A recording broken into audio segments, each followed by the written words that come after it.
voici Elon Musk. À 24 ans, il fonde Zip2 et la revend quelques années plus tard pour 307 millions de dollars. À 28 ans, il lance PayPal, vendu ensuite pour 1,5 milliard de dollars. Après ça, il fonde SpaceX pour envoyer des humains sur Mars, Neuralink pour connecter le cerveau à l'intelligence artificielle, Tesla pour révolutionner l'énergie propre et récemment, il a racheté Twitter pour 44 milliards de dollars. Mais comment est-ce qu'un gars avec les mêmes 24 heures que nous arrive à accomplir autant? Musk parle rarement de sa routine ou sa façon de travailler, mais récemment, une biographie complète sur lui est sortie. L'auteur l'a suivi pendant 2 ans avec un accès total à sa vie. Entretien avec ses amis, sa famille, ses ex, ses employés, même ceux qu'il déteste. Curieux de comprendre comment il fonctionne, j'ai lu ce livre. Ce que j'ai découvert m'a vraiment surpris. Donc voici 7 principes clés qui expliquent pourquoi Elon Musk réussit autant et comment tu peux appliquer les mêmes stratégies dès aujourd'hui. Stratégie numéro 1, penser en premier principe. Pourquoi certains innovent puis d'autres copient? Pourquoi certains changent le monde pendant que d'autres suivent la tendance? La réponse est simple, leur manière de penser. La plupart des gens raisonnent par analogie. Ils regardent ce qui existe puis tentent un peu d'améliorer justement l'existant. C'est pourquoi la majorité des entreprises habituellement ajoutent des fonctionnalités sans jamais révolutionner un marché. Elon Musk, lui, il fait l'inverse. Il copie pas, il déconstruit. Il se demande pas comment améliorer quelque chose, mais plutôt comment résoudre ce problème à la base. C'est ce qu'on appelle la pensée en premier principe. Par exemple, SpaceX, une de ses compagnies. Avant, une fusée, ça coûtait 100 millions de dollars parce qu'elles étaient jetables. La NASA acceptait ça comme une vérité absolue. Puis Musk a posé une seule question. Il s'est demandé pourquoi pas réutiliser une fusée comme un avion. Les experts disaient que c'était impossible. Ignorer ça, puis analyser le coût réel des matériaux. Verdict, une fusée, ça coûte pas 100 millions de dollars à construire, mais c'est plutôt une fraction de ce prix si elle était conçue autrement. Fait que résultat, SpaceX a divisé le coût des lancements de fusées par 10. Même chose avec Tesla. Tout le monde disait que les batteries étaient trop chères, mais Musk a déconstruit le problème puis a optimisé la production pour réduire drastiquement les coûts. La leçon, si tu veux innover, contente-toi pas de juste améliorer quelque chose qui existe déjà. Pose-toi vraiment la question, c'est quoi les bases fondamentales du problème puis comment les repenser. Principe clé numéro 2, prendre des risques massifs. La plupart des gens veulent une job stable, une paye qui rentre, une vie tranquille. Mais qu'est-ce qui arrive si tu mets tout ça de côté puis tu mises tout sur un projet qui peut changer le monde? En 2002, Musk vend PayPal, encaisse 180 millions de dollars. Puis au lieu de chiller pour le reste de sa vie, il a tout réinvesti. 100 millions dans SpaceX, 70 millions dans Tesla, 10 millions dans SolarCity. Après ça, il lui restait plus une scène. Il était cassé raide en 2008. Il vivait sur des prêts, empruntait à ses amis pour payer son loyer. Tesla puis SpaceX étaient à 2 doigts de crever. N'importe qui aurait abandonné, mais bien sûr, pas lui. Parce que pour Musk, le plus gros risque, c'est juste de pas essayer. Regarde SpaceX, après 3 échecs de suite, tout le monde disait que c'était fini. Musk a misé son dernier dollar sur un 4e lancement, puis cette fois ça a marché. La NASA lui a signé un contrat de 1,6 milliard de dollars. Même chose avec Tesla. À une seule crise de cash de la faillite, mais a convaincu les investisseurs de lui faire confiance une dernière fois. Aujourd'hui, Tesla vaut plus que toutes les autres compagnies d'auto réunies. C'est toujours le même pattern avec lui. Il parie gros, il échoue, il s'acharne, puis il finit par réussir. Donc la vraie question dans tout ça, c'est qu'est-ce que toi t'oses pas faire parce que t'as peur d'échouer? Parce qu'au final, le vrai échec, c'est pas de rater, c'est de jamais avoir essayé. Principe clé numéro 3, développer une urgence extrême. Elon Musk, lui, il a juste pas le temps. Il a jamais le temps, il l'a jamais eu. Puis c'est précisément pour ça qu'il réussit autant. Sa règle d'or, aller 10 fois plus vite que tout le monde. Là où une entreprise prévoit un projet sur 3 ans, Musk impose 6 mois. Là où la NASA prend des décennies pour développer une fusée, SpaceX le fait en quelques années. Pourquoi?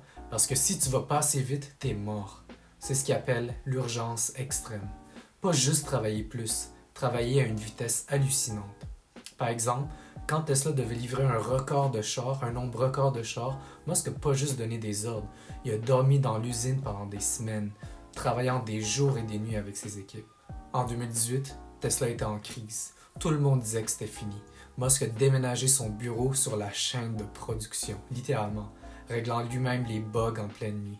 Résultat, objectif atteint, des mois en avance. C'est pas juste Tesla, il a fait la même chose avec une gigafactory en Chine qu'il avait annoncé en 2019, opérationnelle en 11 mois au lieu de 5 ans. Des fusées SpaceX, ils passent pas des années en meeting comme la NASA, ils testent, explosent, recommencent direct. C'est pour ça qu'ils sont numéro 1. Maintenant, imagine si toi tu fonctionnais comme ça. Si au lieu de dire « Ah, je vais faire ça l'année prochaine », tu disais « Comment je vais faire ça en 3 mois ». Principe clé numéro 4, activer le mode démon.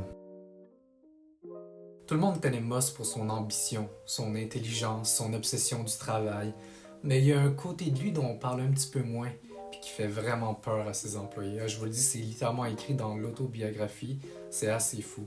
Ils appellent ça le mode démon. Quand il l'active, plus rien n'existe. Musk coupe toutes les distractions, dort 3 heures par nuit, enchaîne des réunions sans pause, répond à tous les courriels instantanément, puis vire les ralentisseurs sans hésiter. Utilise le mode démon quand une crise éclate, quand un deadline approche ou quand il veut avancer 10 fois plus vite que prévu. Un bon exemple, c'est quand il a fait l'acquisition de Twitter. Quand il a racheté la plateforme, elle perdait environ 4 millions par jour. Il aurait pu analyser la situation tranquillement, mais non, pas avec Musk. Il a activé le mode démon, puis en quelques jours, 75% des employés étaient virés, des centaines de fonctions inutiles ont été supprimées, puis une restructuration complète a eu lieu de sa compagnie. Son raisonnement, c'est soit Twitter s'adaptait, soit Twitter mourait. Il n'y avait pas de plan B. Chez SpaceX, quand une mission est critique, il reste 48 heures d'affilée avec ses équipes. Parce que dans n'importe quel domaine, tu as des moments où tu dois activer ton propre mode démon. Un examen crucial, tu étudies comme un acharné. Une opportunité en or, tu travailles jour et nuit. Un projet qui peut tout changer, oublie les distractions. Le vrai problème, aujourd'hui surtout, c'est que la plupart refusent d'entrer dans cet état. Là, on met un mot à connotation négative, le mode démon, mais la réalité, c'est que les gens veulent du confort, des pauses, du divertissement, puis ils stagnent. Musk, lui, il sait que ces périodes font la différence entre ceux qui réussissent et ceux qui restent à la traîne. Puis attention, je dis pas que c'est un mode à activer tout le temps non plus. Même Musk, il reste pas en mode démon 365 jours par année, c'est juste impossible aussi. Mais quand c'est nécessaire, il hésite juste pas. Une autre question qu'on pourrait se poser ici, c'est est-ce que toi, tu es capable d'activer ton mode démon quand ça compte vraiment? Parce qu'au final, ceux qui réussissent ne travaillent pas juste beaucoup, ils travaillent intensément puis au bon moment. Principe clé numéro 5, maintenir une obsession extrême. Il y a une grosse différence entre être intéressé par quelque chose puis être obsédé par cette même chose. Tout le monde a des rêves, des objectifs. Mais honnêtement, il y en a très peu qui sont prêts à tout donner pour y arriver. Musk, lui, il n'a jamais eu ce problème. Sa vraie différence, c'est son niveau d'obsession. Quand il décide de faire quelque chose, il le fait vraiment pas à moitié. Il respire, il mange, il dort en pensant à son projet. Il lâche jamais. Pour tourner à SpaceX, il aurait pu juste déléguer, mais non. Il a lu des centaines de livres, il a appris l'ingénierie aérospatiale par lui-même, il a posé des milliers de questions aux meilleurs ingénieurs. Puis aujourd'hui, il est capable d'améliorer lui-même la conception des moteurs de ses fusées. Tesla, même chose, il rentre dans chaque détail. L'aérodynamisme, l'efficacité des batteries, la programmation. Il y a un bout assez intéressant au niveau du livre qui mentionnait qu'un ex-employé avait dit que Musk peut poser une question hyper technique, puis si personne sait répondre à cette question dans un meeting, il revient 2 jours plus tard en sachant mieux que nous comment ça marche. Avec mieux que les mêmes employés qui sont hyper techniques puis calés dans ce domaine. C'est cette obsession qui lui permet de faire ce que personne d'autre ose faire. On s'entend qu'il y a quand même un prix, Musk sacrifie tout, son sommeil, ses relations, son bien-être. Au final, Elon Musk n'est pas comme tout le monde.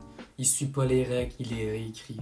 Il pense pas comme nous, il fonctionne à un autre niveau. Le plus fou, c'est que tout repose sur des stratégies que même toi, tu peux appliquer même aujourd'hui. Applique juste une de ces stratégies, puis ton niveau va exploser. Mais soyons honnêtes, entre toi et moi, il y a 99% des gens qui vont regarder cette vidéo, se motiver 10 minutes, puis rien faire. Fait que t'as 2 choix en soi. Être comme tout le monde, puis procrastiner, ou passer à l'action, puis faire partie du 1% qui agit. Fait que si t'es prêt, voici ce que tu dois faire maintenant. Choisis une stratégie, applique-la dès aujourd'hui. Écris en commentaire celle qui te parle le plus, puis abonne-toi, parce qu'ici c'est la chaîne où est-ce qu'on essaie de décortiquer ceux qui sont inarrêtables puis qui atteignent leurs objectifs, puis comment ce qui arrive. Si tu veux un succès moyen, fais comme tout le monde. Si tu veux un niveau hors du commun, il va falloir penser, agir, puis vivre différemment. Fait qu'à toi de jouer, puis on se revoit dans la prochaine vidéo.